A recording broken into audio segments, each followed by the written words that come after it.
Future shock. Learn, unlearn, relearn.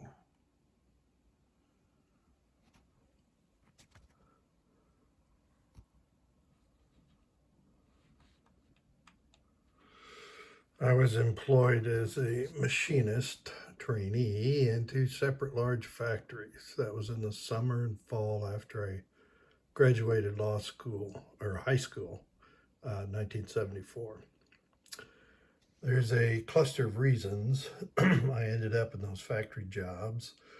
Part of it was my dad demanding I get a real job, but one major influence on the choice of job, factory worker, was my being hugely influenced by the bestseller Future Shock and its author, Alvin Toffler. Here's a copy of one of the paperbacks I own. I own more than one copy. It says Runaway Bestseller, Collision with Tomorrow, Future Shock by Alvin Toffler. Toffler graduated from college, I don't remember exact year, it might have been 1950,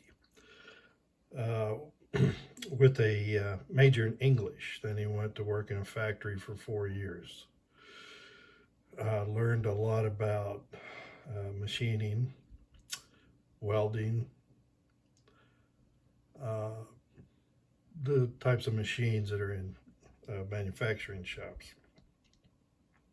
And he paid close attention to the industrial processes.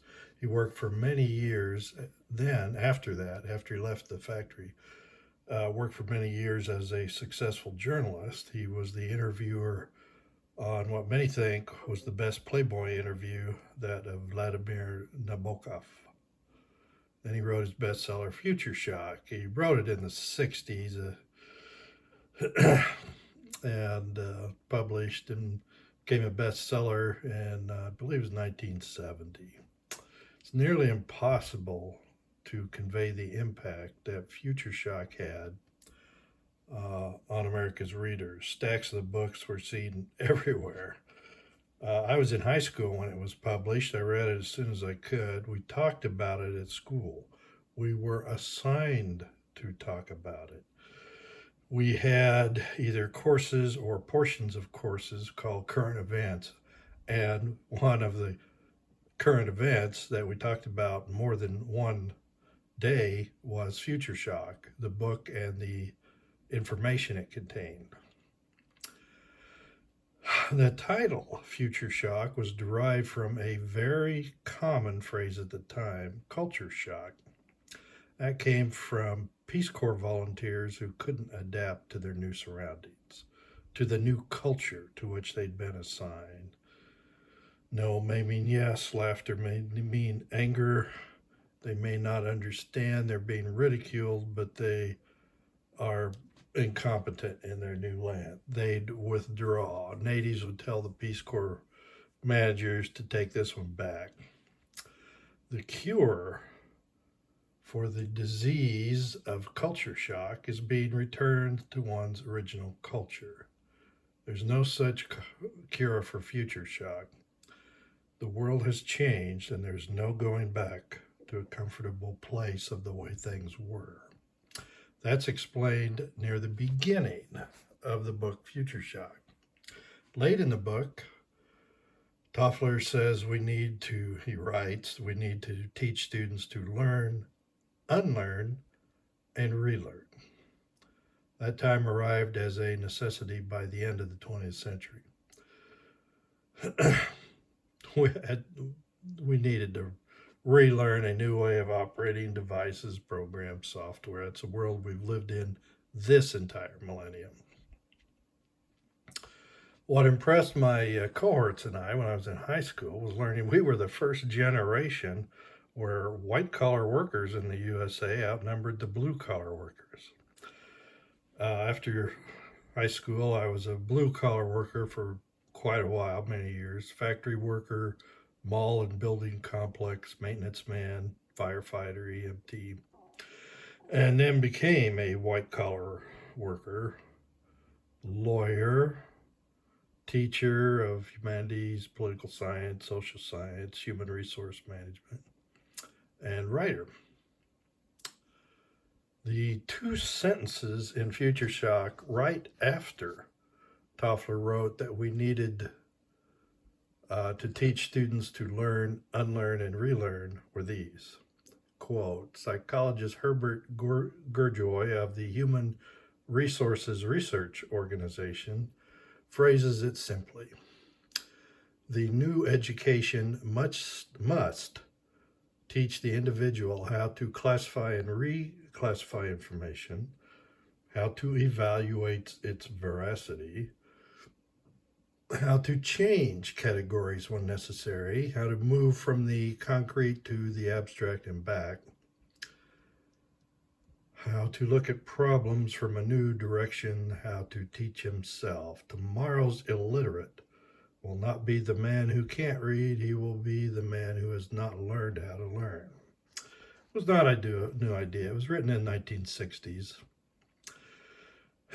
Learning more and more about various human resources organizations led me to earn a university conferred degree in this subject. Bachelor of Science, Human Resources Management.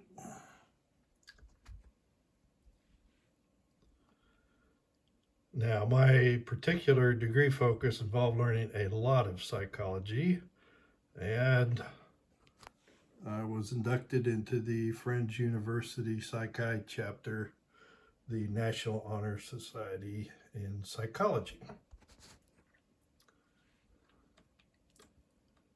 Now, there's no doubt whatsoever but that Alvin Toffler and his book Future Shock had an enormous influence on my life and career.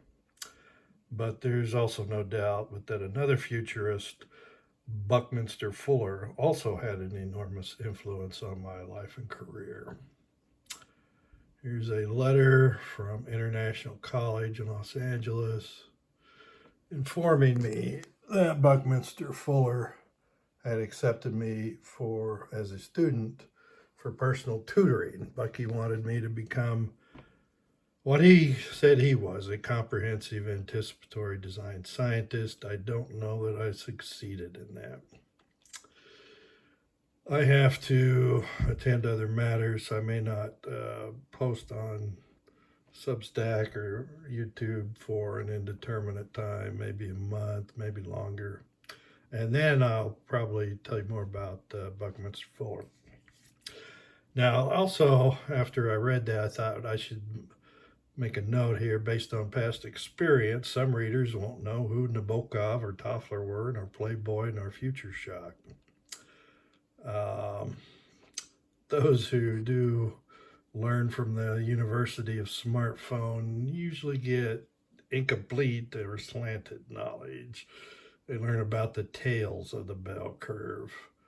I've been shocked about that for most of my life. If,